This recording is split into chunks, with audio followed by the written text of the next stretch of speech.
تو امام فرماتے ہیں اپنے ماں باپ کی دعائیں لیتے رہو، زندگی بڑھتی چلی جائے گی۔ اپنے ماں باپ کو خوش کرتے چلے جاؤ، زندگی بڑھتی چلی جائے گی۔ اپنے ماں باپ کو ساتھ اچھا سلوک کرتے چلے جاؤ، اللہ زندگی کو بڑھاتا چلا جائے گا۔ تو پہلی چیز ہے زندگی بڑھانے کے لیے ماں باپ کے ساتھ اچھا برتاؤ اور ماں باپ کو خوش کرنا۔ دوسری چیز ہے رشتے داروں سے ملنا، یہ دوسری چیز ہے، رشتے داروں سے ملنا۔ جوانوں کبھی بھی اپنی بیگم کے چکر میں رشتے داروں کو نہیں بھولنا، اس لیے کہ جو بیوی آپ کو رشتے داروں سے اور ماں باپ سے چھڑوا رہی ہے، سمجھ لو آپ کی زندگی کا روز 1 سال کم کر رہی ہے۔ اور یہ میری ماں بہنیں اگر بیٹھی ہیں اور مجھے سن رہی ہیں، اگر اپنے شوہر کی زیادہ زندگی چاہتی ہو تو انہیں ملنے دو، انہیں چھوڑواؤ نہیں۔ لیکن چھوڑنے سے زندگی کا اللہ کا حکم ہے، بھائی نبی کا حکم ہے کہ تمہارے امام نے فرمایا، جن کے لیے آپ دن رات ماتم کرتی ہیں، انہوں نے فرمایا کہ زندگی بھر صلہ رحم، صلہ رحم،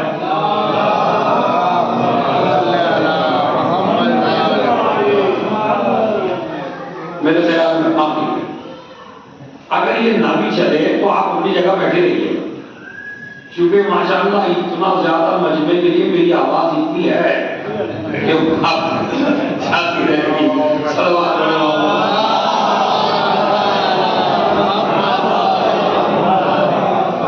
تو آپ کو میرے مزاج کا پتہ ہے، میری مجلس ہوتی ہے کچھ سکھانے کے لیے۔ تو پہلی چیز جوانوں جو آپ کی زندگی کو بڑھاتی ہے وہ ہے ماں باپ کے ساتھ اچھا برتاؤ۔ دوسری چیز ہے صلہ رحم۔ صلہ رحم کا مطلب سمجھتے ہیں کیا؟ اکثر جوان کر کے موت بھی گزر جاتا ہے، چاہے صلہ رحم کرو، صلہ رحم کرو۔ اب یہ سمجھتے ہیں پتہ نہیں کون سی بلا ہے، اور یہ ہے کیا صلہ رحم؟ صلہ رحم کا مطلب ہے اپنے قریبی رشتے داروں سے ملنا،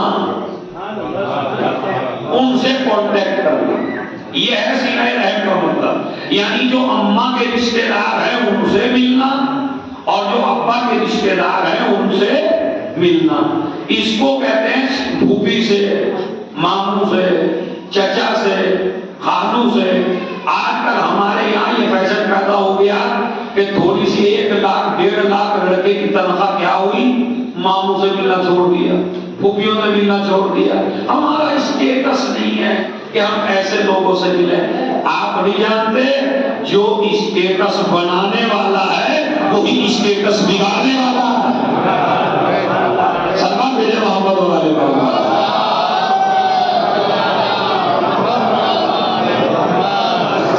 پتہ نہیں کہاں سے اسٹیٹس کے لوگ آئے ہیں۔ نہیں میں وہ جاہل لوگ ہیں، میں مولا، اب کئی تو مضمون میرے پاس آئے،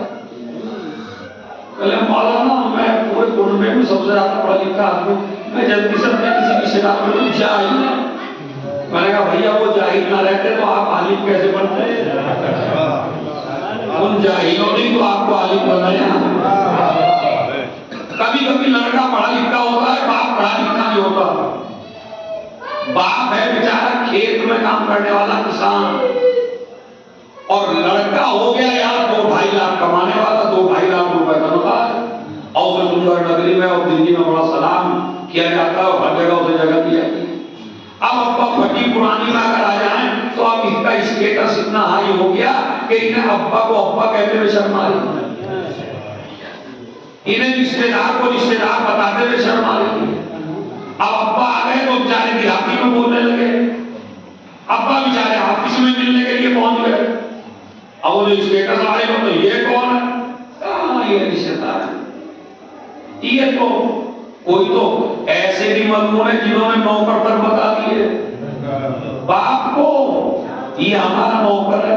میں یہ کہتا ہوں آپ کا اسٹیٹس چاہے جتنا بڑا ہو، دولت میں آپ فرعون سے زیادہ نہیں ہو سکتے، یا ہو سکتے ہیں؟ تو اگر اللہ اس کے غلبے کو اٹھا سکتا ہے، آپ کی کیا اہمیت ہے؟ تو دولت کے چکر میں کبھی بھی اپنے رشتے داروں سے ملنا بند نہ کریے، اس لیے کہ دولت جس طرح آتی ہے اسی طرح جاتی ہے، دونوں حالتوں میں تم امتحان میں ہو، کسی کو اللہ دے کے آزماتا ہے، کسی سے اللہ لے کے آزماتا ہے۔ بنی اسرائیل میں ایک بوڑھا اور ایک بڑھیا اور بڑے غریب، انتہائی غریب، مگر اس غربت میں بھی بڑا شکر خدا ہے۔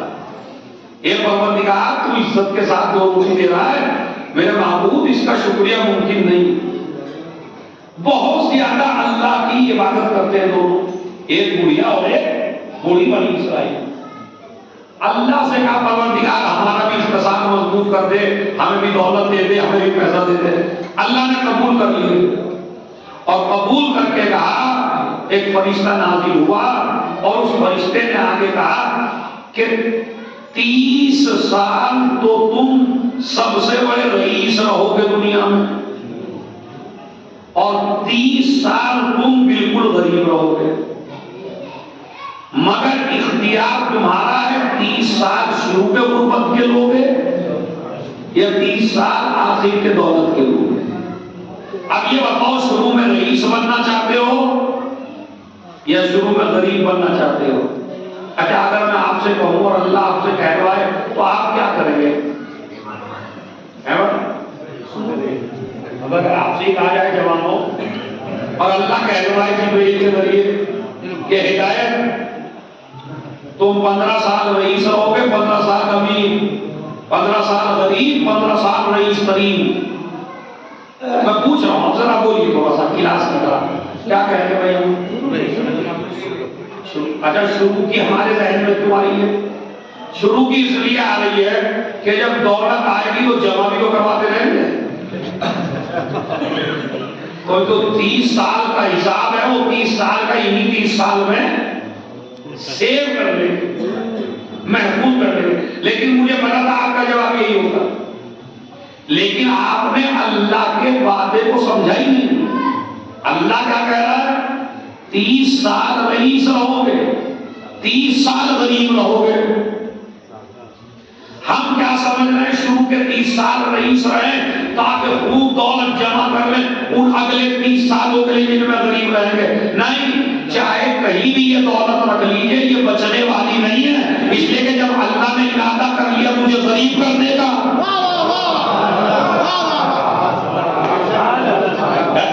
بھائی اللہ تم اگر جمع بھی کر دو گے وہی لے کے بات کرے گا۔ اور کرو تم نے میرے پاس رکھ دیا کہ مولانا حضرت ہمارے پاس 30 سال تک پیسہ جمع کریں گے، 30 سال تک تم ان سے مزے لو، 30 سال کے بعد ہمیں لوٹا دینا۔ تو آپ نے اس لیے اللہ نے کہا مجھے غریب رکھوں، کیا پتہ نہیں کہ بھگ جاؤ تمہارا سال بن گئے غریب یا نہیں بن گئے۔ تو 30 سال ان بڈھے بڑھیا نے ارادہ کیا نہیں شروع میں ہم رئیس رہیں گے، شروع میں جو تم نے کہا وہی رئیس رہے، رئیس رہے، ہماری فکر تھی پیسہ جمع کر دو۔ بڈھے بڑھیا نے رات کو صبح وہ رئیس بن گئے، اتنے بڑے تاجر، مٹی کو ہاتھ لگایا سونا بن گئی، کوئی کاروبار شروع کیا، پھیلتا چلا گیا، پوری دنیا میں جو سب سے بڑے غریب تھے وہ سب سے بڑے رئیس بن گئے۔ اب جو تمام رشتے دار غربت کی وجہ سے نہیں ملتے تھے، اب پہلے تو یہ بڈھے بڑھیا کسی کے رشتے دار نہ تھے، اب جو دولت آئی کہنے لگی یہ تو ہماری چچی لگتی ہے، اور یہ تو ہمارے تائے لگتے ہیں، اور یہ تو ہمارے خاندان کے ہیں۔ اب آپ نے دیکھا آج کے زمانے میں رشتے داری کا کوئی معنی نہیں ہے، اگر دولت ہے تو آپ سب کے رشتے دار ہیں، اگر آپ کے پاس غربت ہے تو آپ کسی کے رشتے دار نہیں ہیں۔ یہ تو آل محمد ہی کا گھر ہے کہ جو غریب کو بھی ایک نظر سے دیکھتا ہے، رئیس کو بھی ایک نظر سے دیکھتا ہے۔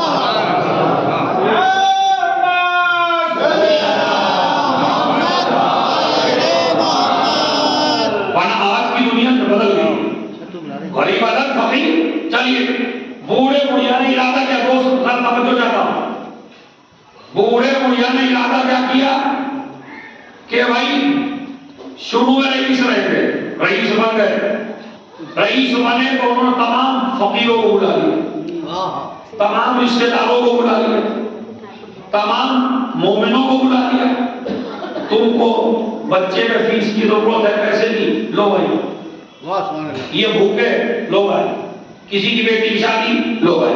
انہوں نے ایک بھی پیسہ جمع نہیں کیا، جتنا پیسہ آتا اتنا غریبوں کو دیتے، جتنا پیسہ آتا اتنا رشتے داروں کو دیتے، اور یہ کہتے دیتے ہمیں پتا ہے غربت کیا چیز ہے، اب اللہ نے ہمیں دیا ہے تو ہم کسی کو غریب رہنے نہیں دیں گے۔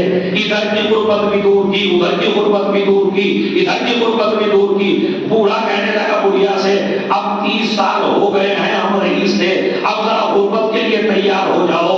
ابھی یہ تیار بیٹھے تھے، ایک دن گزرا غربت نہ آئی، 2 دن گزرا غربت نہ آئی، 40 دن گزرے غربت نہ آئی، 1 مہینہ گزر گیا غربت نہیں آئی۔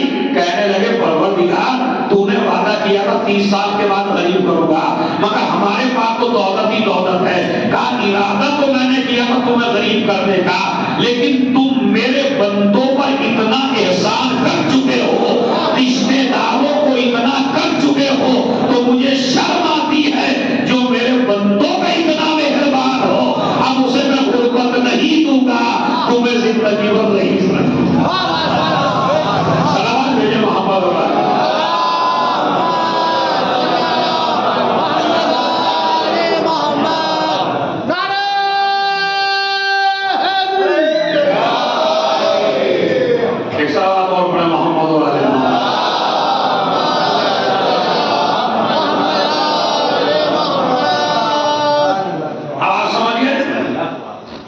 مجلس کا موضوع سمجھ میں آیا؟ یعنی ماں باپ سے ملو گے تو عمر میں اضافہ، رشتے داروں سے ملو گے تو رزق میں اضافہ اور عمر میں اضافہ۔ اللہ آپ کو کبھی غربت نہیں دے گا۔ دیکھیے اللہ جانتا ہے، ورنہ کیا میرے اندر سرخاب کے پر لگے کہ مجھے رئیس بنائے آپ کو غریب بنائے؟ بھائی آدھے لوگ غریب ہوتے ہیں، آدھے فقیر ہوتے ہیں، آدھے رئیس ہوتے ہیں، تو اللہ کچھ کو غریب کیوں بناتا ہے، کچھ کو فقیر کیوں بناتا ہے؟ بتاؤں کس لیے بناتا ہے؟ اس لیے کہ اللہ دیکھنا چاہتا ہے غربت میں مجھے کون یاد رکھتا ہے، دولت آنے کے بعد مجھے کون یاد رکھتا ہے، اور دولت دے کے بتانا بھی چاہتا ہے دولت پا کے خدیجہ کون بنے گا، دولت پا کے فرعون کون بنے گا۔ تو اس لیے ضروری ہے، توجہ چاہتا ہوں، بہت عظیم مسئلہ۔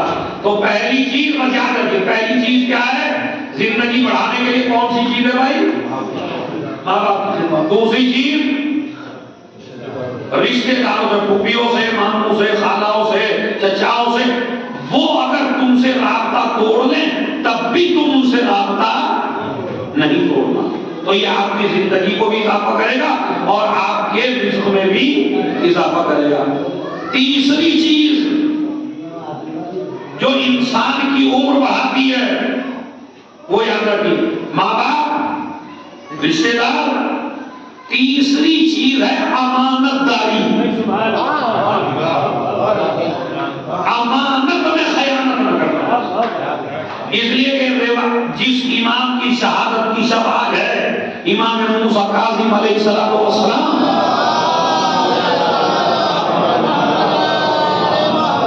امام فرماتے ہیں الامانۃ والصدق یجلبان الرزق، ایک سچ بولنا اور ایک امانت داری انسان کے رزق میں اضافہ کرتی ہے۔ والخیانۃ والکذب یجلبان النفاق والفقر، اور خیانت کرنا اور جھوٹ بولنا انسان کے اندر نفاق پیدا کرتا ہے اور انسان کو فقیر بناتا ہے۔ دیکھیں آپ نے میرے پاس 10 لاکھ روپے رکھوائے اور میں اپنے پاس رکھ لوں تو میں رئیس ہوں یا غریب؟ امانت میں نے نہیں دی تو وہ 10 لاکھ تو میرے پہ رہ گئے نا، 10 لاکھ، اب 10 لاکھ میں نے آپ کے مار لیے، میں سمجھ رہا ہوں کہ میں 10 لاکھ ان کے مار کے امیر بن گیا۔ امام کیا کہتے ہیں؟ امانت داری سے آدمی رئیس بنتا ہے، خیانت سے آدمی رئیس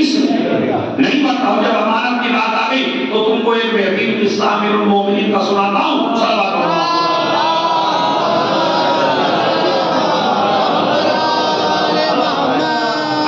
صاحب، یہ قصہ میں ان کو اس لیے سنا رہا ہوں کہ یہ دلی میں، اگر یہ کسی گاؤں میں ہوتے تو میں قصہ نہ سناتا، چونکہ ایک ہی بات ہے باریک جو آپ کو سمجھنی ہے۔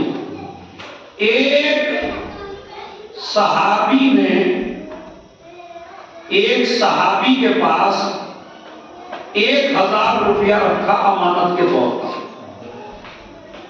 اور اس سے کہا کہ اگر میں مر جاؤں تو جو دل چاہے وہ میرے بیٹے کو دے دینا اور باقی آپ رکھ لینا، جو آپ کا دل چاہے وہ میرے بیٹے کو دے دینا اور باقی آپ رکھ لینا۔ لڑکا وہ باپ مر گیا، اب جس کے پاس امانت رکھی تھی اس کا مرنے والے کا لڑکا اس کے پاس گیا کہ لاؤ جی میرے باپ نے جو رکھوایا تھا وہ دیجیے۔ اب انہوں نے سوچا کہ وصیت ہے باپ کی، جو تمہارا دل چاہے وہ میرے بیٹے کو دے دینا، تو انہوں نے سوچا کہ یہ 100 روپے کو اسے دے دوں اور 900 خود رکھ لوں۔ لڑکے کو 100 روپے دیے، تیرے باپ کی وصیت یہی ہے بھائی۔ لڑکا روتا ہوا حضرت علی کے پاس آیا، کہا مولا میرے بابا 1000 روپے رکھ کے گئے اور مجھے کچھ 100 دے رہا ہے، باقی سارا اپنے پاس رکھ لیا۔ کیس امیر المومنین کے پاس گیا، امیر المومنین نے دونوں کو بلایا، کہنے لگے یا علی آپ فیصلہ کر دیجئے، کیا وصیت ہے بیان کرو دربار میں۔ کہا وصیت یہ ہے جو تمہارا دل چاہے وہ میرے بیٹے کو دے دینا، جو تمہارا دل چاہے وہ میرے بیٹے کو دے دینا، باقی تم رکھ لینا۔ مولا علی نے فیصلہ کیا تو تم کیا چاہتے ہو؟ کہا میں چاہتا ہوں 100 روپیہ اس کو دے دوں، 900 اپنے پاس رکھ لوں۔ مولا نے کہا نہیں الٹا کرو، 900 اس کے بیٹے کو دے دو، 100 تم رکھ لو، وصیت پہ عمل ہو جائے گا۔ یا علی کیسے؟ کہا اس لیے کہ اس کے باپ نے کہا تھا جو تمہارا دل چاہے، تمہارا دل چاہتا ہے 900 رکھنے کا تو 900 بیٹے کو دے دو۔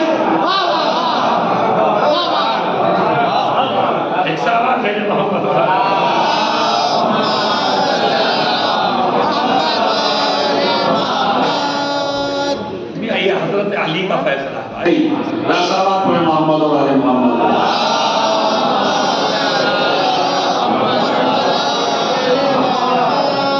اسی طرح امانت داری سے انسان کی ایج بڑھتی ہے، انسان کی عمر بڑھتی ہے۔ تو امانت داری اپنے اندر پیدا کرو تاکہ اللہ آپ کی عمر میں اضافہ فرمائے۔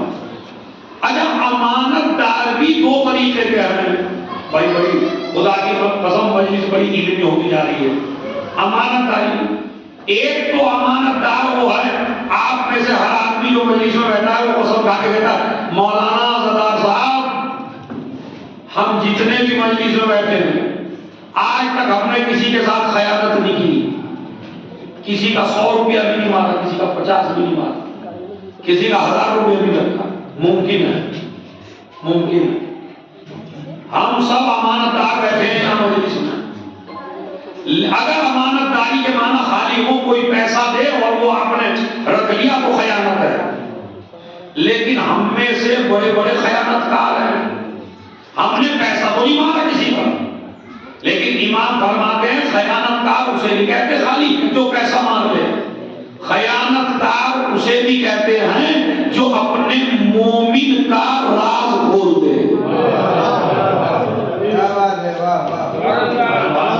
اب سمجھ گیا مگر یہ ہدایت ہے، میں نے اس کا پیسہ نہیں مارا لیکن اس نے مجھے مولانا سمجھ کے مولوی سمجھ کے ایک بات بتائی، مولانا صاحب میرا ایک راز ہے آپ یہ سن لیجیے۔ یہ سن کر نگری کے امام باڑے سے باہر نکلے، ابھی نکلے ہی تھے، میں نے مولانا کو پکڑا، پھر ان کو پکڑا، پھر ان کو پکڑا، ابھی یہ کہنا تھا، ابھی یہ کہنا تھا۔ تو جس طرح 1000 مارنے والا خیانت کار ہے،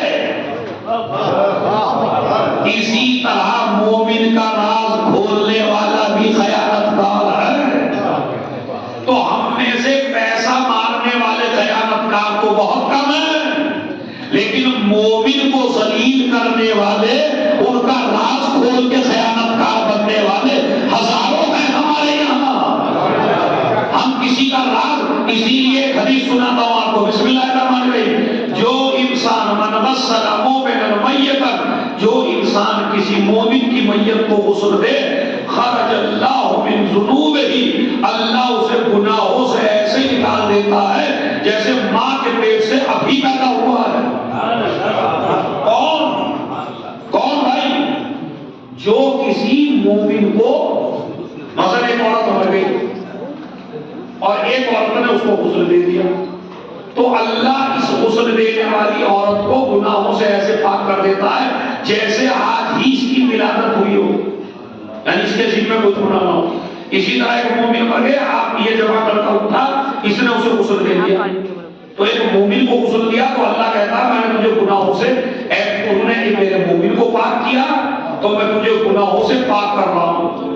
تو یہ کتنا آسان سا نسخہ ہے کہ ایک مردہ نہلاؤ اور سارے گناہ معاف کروا لو، بڑا بہترین نسخہ ہے۔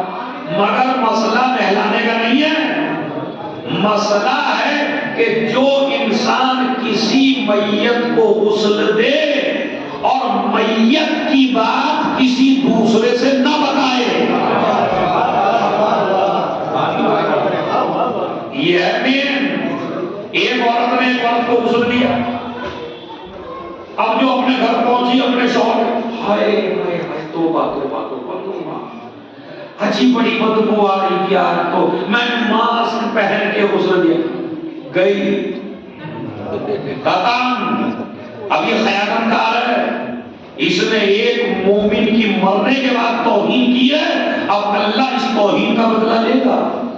اسی طرح غسل دینے والے کو امانت دار ہونا چاہیے، یعنی جو میت کے اندر باڈی میں جو چیز پیدا ہو گئی ہے اسے چھپا لے۔ کسی باڈی میں مثلا زخم ہے، کسی باڈی میں کالا پن ہے، کسی باڈی میں بدبو آ رہی ہے، کہ باڈی ہماری اور آپ کی مرنے کے بعد کیسی باڈی ہو کچھ پتہ تھوڑی ہے، کتنی سرحد ہمارے اندر پیدا ہو جائے۔ تو جو غسل دینے والا ہے اس پر واجب ہے کہ وہ میت کے راز کو راز رکھے۔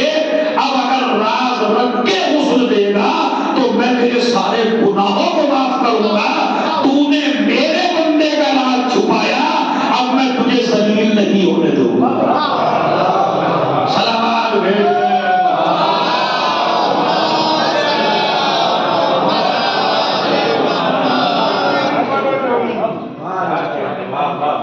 بھیج مجلس بڑھیا چل رہی ہے یا وہ والی سناؤ جس میں گھٹنوں کے بل کھڑے ہو جائیں؟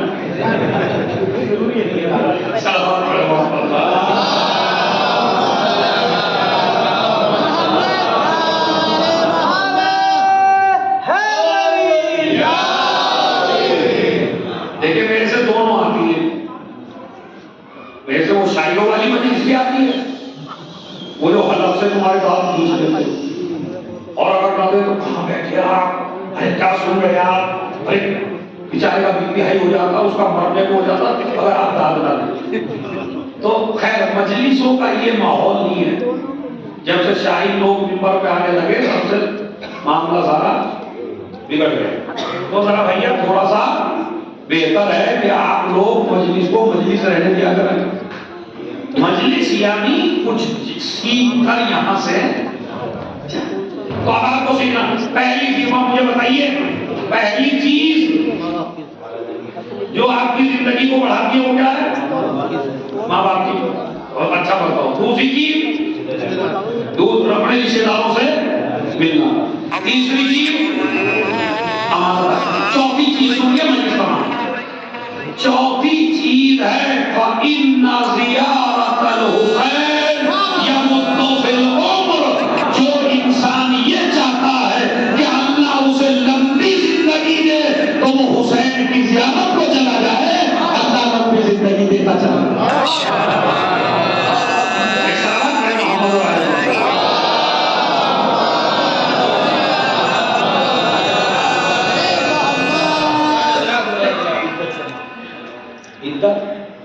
أشهد أن ابھی بتا دیتے ہیں. صلوات پڑھیں محمد رسول اللہ.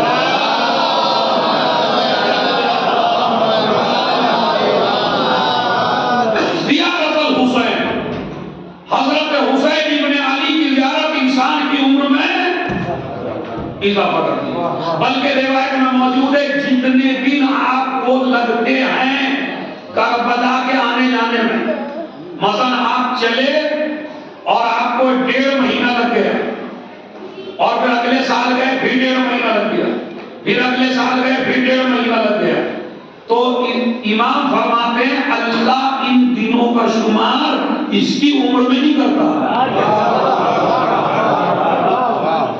آپ دیکھیے یہ بیچارے شاہی اور دوسرے ذاکر کیا داد لیں گے جو میں آپ سے داد لے لوں گا، لیکن میرے لیے نہیں ہے داد، وہ امام کے لیے ہوگی. امام کیا فرماتے ہیں کہ جتنے دن حسین کے روزے پہ لگیں گے آپ کو کربلا کے آنے جانے میں، اللہ دنوں کا شمار نہیں کرتا. جملہ کہنا میرا کام ہے، دیکھتا ہوں کیسے سنبھالتے ہیں. پوری دنیا کے شعراء بھی اکٹھے ہو جائیں تو وہ داد نہیں لے سکتے. میں کہہ رہا ہوں اگر کربلا میں رہے تو اللہ دنوں کا شمار عمر میں نہیں کرتا. کیوں؟ اس لیے کہ عمر میں وہ دن گنے جاتے ہیں جو دنیا میں گزارے ہو، لیکن جن دنوں جنت میں رہے ہو.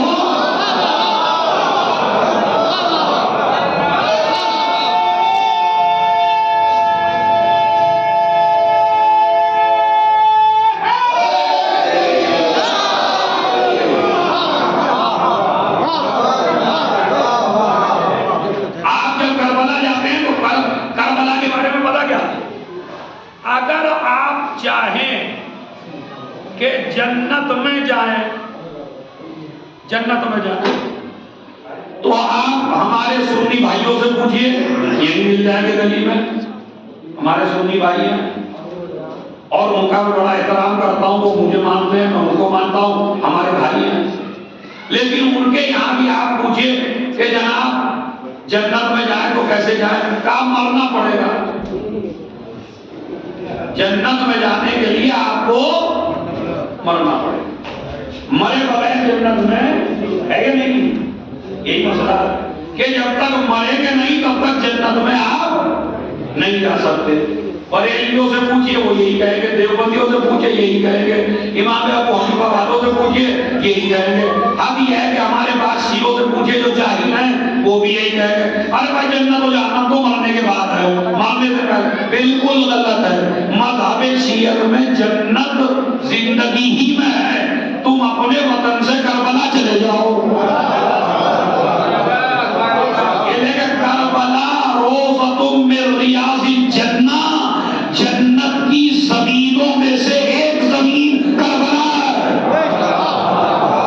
جنت کے باغوں میں سے ایک باغ کربلا ہے. جنت کی وادیوں میں سے ایک وادی کربلا ہے. اس لیے کہ جنت اسے کہتے ہیں جس میں حسن و حسین سردار ہو، کربلا اسے کہتے ہیں جس میں حسین کا رولا ہو.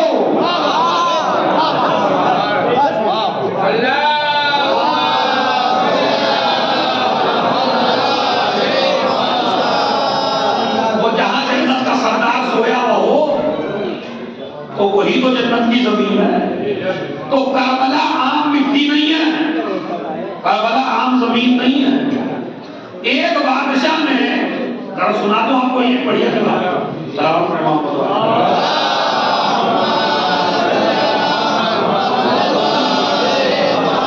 بہت مزیدار ہے. ایک بادشاہ بڑا کٹا، ارے بھائی ہمیں پڑھنے دیجیے، آپ ذرا سن لیجیے. پڑھ دے محمد. یہ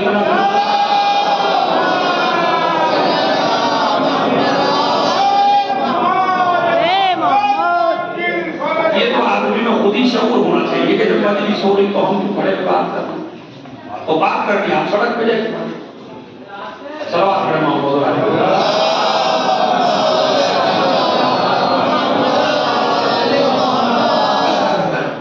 آدمی کا ذہن تبدیل ہو جاتا ہے. بھائی ہم بھی آدمی ہیں، معصوم تھوڑے ہیں.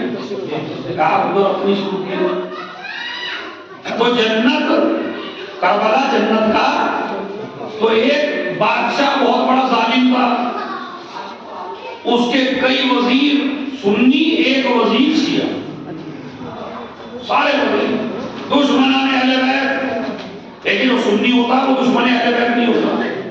لیکن کچھ قسم کا، ایک قسم کا فرقہ ہے کٹر، جسے وہابی کہتے ہیں، ناصبی، جو آل محمد کا دشمن، وہ سارے وہ اور ایک وزیر۔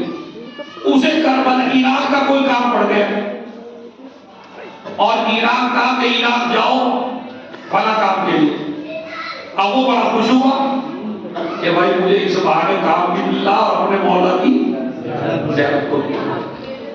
اب اس نے وہ اپنے وزیروں کو بادشاہ بڑا چاہتا تھا، وزیروں نے اسے پتا، اس نے منجم بٹھائے جو ستارے کا علم رکھتے ہیں اور جس سے علم نجوم جاننے والے، اور کہا ہمیں یہ بتاتے رہنا یہ قافلہ اس وقت کہاں ہے، اس وقت کہاں ہے، اس وقت کہاں ہے۔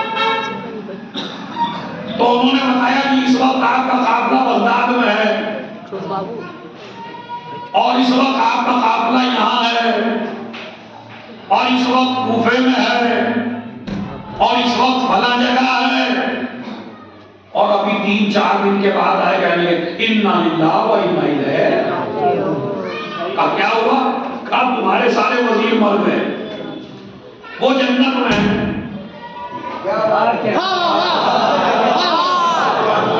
کبھی بغداد میں ہیں، کبھی فلاں جگہ ہے، کبھی فلاں جگہ ہے، اور آگے گئے انا للہ و انا الیہ راجعون۔ کہا 4 دن سے تمہارے آدمی جنت میں ہیں، اور جنت میں چلا جاتا ہے وہ آنے والا مر گئے۔ اب یہ بیچارہ بادشاہ پریشان، یہاں یہ کیا ہوا؟ میرے سارے وزیر اتنے قیمتی وزیر میں نے کام کے لیے بھیجے تھے، اور میں جو نہیں کہہ کر بنا وہ تو زندہ ہے مسئلہ، اور جو چلے گئے جنت میں وہ سمجھے تو مر گئے۔ کچھ دنوں کے بعد وہ قافلہ آیا، انہوں نے علم نجوم والوں کی کلاس لگا دی، کم وقت تو تم نے مجھے پریشان کیا، اتنا بڑا جھوٹ، اور یہ تو یہ آ گئے زندہ، تم کہہ رہے جنت میں، تمہارا علم فیل، کہہ لگے نہیں ہمارا علم فیل 100% ہم کہتے ہیں کہ جنت میں تھے، وہ کہتا ہے نہیں بادشاہ جنت میں نہیں تھے، دوسرے کہتے ہیں ہم تو یار کربلا گئے تھے شہر عراق۔ بس وہ شیعہ وزیر آیا، اس نے کہا جو علم نجوم والے ہیں وہ سچ بول رہے ہیں، اس لیے کہ ہمارے نبی نے فرمایا ہے کربلا کی زمین جنت کا ٹکڑا ہے، کربلا کی زمین جنت کا۔ اب سمجھو میاں، تم نے جس کی بھی ماں کی مجلس ہے وہ سمجھ لے، یا تو کربلا جنت کا ٹکڑا ہے، یا تمہارے گھر میں بھی کچھ جگہ وہ ہیں جو جنت ہیں، وہ کہاں ہیں؟ ایک استاد نے اپنے بچوں کا امتحان لیا اور لے کے کہا کہ کل ہر آدمی جنت کی مٹی لے کر آئے، سارے اسٹوڈنٹ خالی ہاتھ گئے، ایک شیعہ بچہ مٹی اٹھا کے لے گیا، اس نے کہا کیا لائے ہو؟ کہا جنت کی مٹی لایا ہوں۔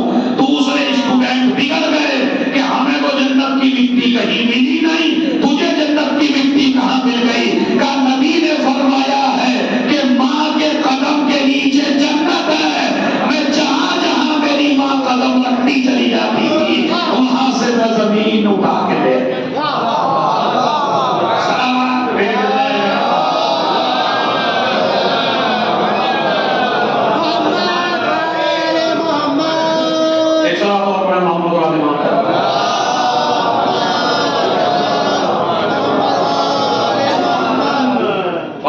نماز ہے 20 منٹ رہ گئے، 20 منٹ میں 5 منٹ ایک مسئلہ سن لیجیے۔ قبلہ نے ایک مسئلہ پوچھا، مجلس تمام قبلہ نے ایک مسئلہ پوچھا۔ قبلہ کا مطلب یہ قبلہ تو جانتے ہیں مسئلہ، لیکن وہ اس لیے کہہ رہے ہیں کہ تاکہ ان کے سامنے بات ہو جائے۔ ایک ہے عدت، یعنی اگر کسی بیوی کا شوہر مر جائے تو اسلام کہتا ہے کہ عدت ہوگی، کتنے دن کی ہوگی بھائی؟ 4 مہینے 10 دن، 4 مہینے 10 دن عدت ہے۔ اس عدت کا مطلب کیا ہے؟ دیکھیں عدت کا مطلب گھر میں رہنا نہیں ہے، عدت کا مطلب ہے 4 مہینے 10 دن تک عورت کوئی سنگار نہ کرے. مطلب جیسے کسی شادی میں جا رہا ہے کوئی اور آپ اتنا سنگار کر کے جا رہے ہیں تو عورت کو چاہیے اس مدت میں کیا سنگار نہ کرے. عدت کا مطلب ہے عدت 4 مہینے 10 دن میں کسی سے شادی نہ کرے. مین معنی یہ ہے، مین مقصد ہے عدت کا کہ 4 مہینے 4 دن تک یہ عورت کسی دوسرے مرد سے شادی نہیں کر سکتی. اب یہ ہے کہ شوہر مر گیا، بچے چھوٹے چھوٹے ہیں، سبزی لانے والا کوئی نہیں ہے، تو یہ عورت مارکیٹ بھی جا سکتی ہے، یہ عورت کربلا زیارت کے لیے بھی جا سکتی ہے، یہ عورت عاشور کے دن زیارت کرنے بھی آ سکتی ہے، یہ امام باڑے کی ہر مجلس میں بھی آ سکتی ہے، مگر نہ سنگار کرے گی اور نہ 4 مہینے 10 دن تک کسی سے شادی کرے گی. یہ ہے عدت کا مطلب. ہمارے یہاں کیا مطلب ہے وہ سن لیجیے. جیسے ہی شوہر دہلی سے بھی نکاح کر سکتی، یعنی گزر نہیں سکتی، اب ادھر والے سے نہیں، بلکہ ہم نے تو بچپن میں سنا تھا کہ عورتیں کہتی اگر گھر میں آگ بھی لگ جائے تو پچھلے دروازے سے نکلو، ادھر والے سے نکل سکتے، نہ محرم کو نہ دیکھے. اصل میں یہ ساری چیزیں کیوں تھی؟ یہ واجب نہیں تھی. گھر میں رہیے یہ بھی واجب نہیں، کہیں نہ جائیے یہ واجب نہیں ہے. لیکن ہمارے بزرگوں نے کیوں رکھا تھا یہ کہ بھائی نہ تو گھر سے نکلے گی، نہ کسی مرد سے ملے گی، مرد سے ملے گی نہیں تو شادی بھی نہیں کرے گی.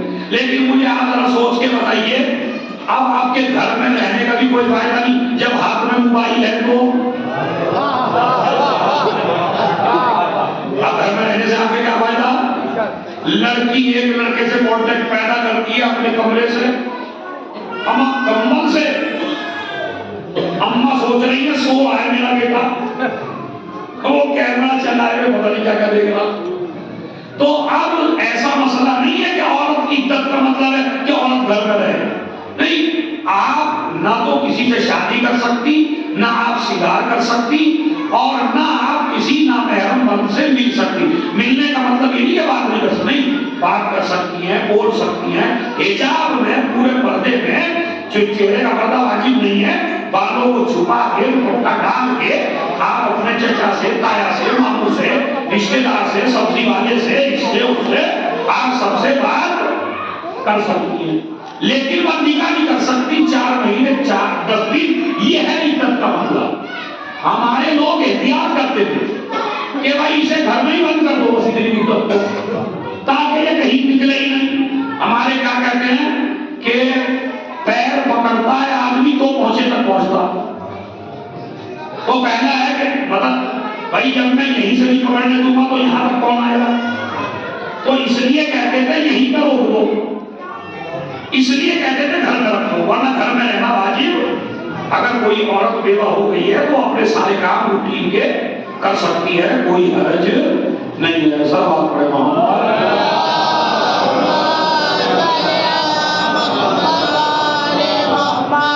مسئلہ سمجھ میں آ گیا یا کسی کا کوئی اور سوال؟ عدت کا مطلب سمجھ گئے؟ یعنی نکاح بس یہ عدت کا مطلب ہے. اور گھر میں رہے بہتر ہے گھر میں رہے، لیکن اگر کام ہے تو کام کے لیے گھر سے باہر جا سکتے ہیں. بس عزیزو، تو ماں باپ کا احترام جتنا جتنا کرتے چلے جائیں گے اللہ آپ کو اتنی عزت دیتا چلا جائے گا، اللہ آپ کی اتنی عمر میں اضافہ کرتا چلا جائے گا، اللہ آپ کو رزق دیتا چلا جائے گا. ماں کی مجلس ہے، بس میں ایک جملہ کہتا ہوں، خالی 2 منٹ کا مصائب ہے، وہ 2 منٹ کا مصائب سن لیجیے کیا ہے. عزیزو، دنیا کی ہر ماں کو مرنے کے بعد سکون مل جاتا ہے، لیکن ایک ماں ہے فاطمہ زہرا جسے مرنے کے بعد بھی سکون نہیں ملا ہے. بس ایک قصہ سن لیجیے. شمر نے جناب سکینہ کو اونٹ کی ننگی پشت پر باندھ دیا، اور جب یہ قافلہ کربلا سے چلا اور کوفے کے قریب پہنچا تو سکینہ اونٹ سے گر گئی۔ امام حسین کا نوک نیزہ پہ جو سر تھا وہ زمین پہ آ کے نصب ہو گیا۔ زینب نے کہا بھائی آگے چلو، حسین آگے نہ بڑھے۔ ام کلثوم نے کہا آگے بڑھو، حسین آگے نہ بڑھے۔ جب حسین آگے نہ بڑھے، شبر نے تازیہ نہ اٹھایا، سید سجاد کی پشت پہ مارنا شروع کیا، سجاد تیرے بابا کا سر آگے کیوں نہیں بڑھتا؟ ایک مرتبہ سجاد آئے، بابا ارے بیمار میں تازیہ نے کھانے کی طاقت نہیں ہے، یہ بابا یہ بتائیے آپ کا سر آگے کیوں نہیں جاتا؟ آواز آئی سجاد ارے میری سکینہ اس حافلے میں نہیں ہے، میری بچی کہیں گر گئی ہے۔ زینب و کلثوم آگے بڑھی، جنگل میں ڈھونڈنا شروع کیا، ایک نظر پڑی، کیا دیکھا؟ ایک ضعیفہ ایک بچی کو گود میں لیے بیٹھی ہے، ارے سینے سے لگائے ہے، پیار کر رہی ہے۔ زینب اس ضعیفہ کے قریب گئی، اے بی بی تیرا شکریہ، ارے جب سے یہ بچی یتیم ہوئی کسی نے تماچے مارے، کسی نے لوہا چھینے، کسی نے نیزے مارے، کسی نے اونٹ کی ننگی پشت پر بٹھایا، ارے اس کی پسلیاں ٹوٹ گئی ہے، ارے بی بی تیرا شکریہ۔ ایک مرتبہ زہرا نے کہا ارے زینب ارے مجھے پہچانا نہیں، ارے میں تیری ماں فاطمہ اماں بھائی ہو، ارے جب گھر اجڑ گیا آواز دی زینب ارے میں تو 28 رجب سے قافلے کے پیچھے پیچھے، میں تو اس وقت بھی تھی جب تم پینے پہ کری تھی، حسین کا گلا شبر کا خنجر، میں نے خنجر کو پکڑ لیا، اے شیر ارے میرے لال کو چھوڑ دے، ارے میں نے چکیا پیس کے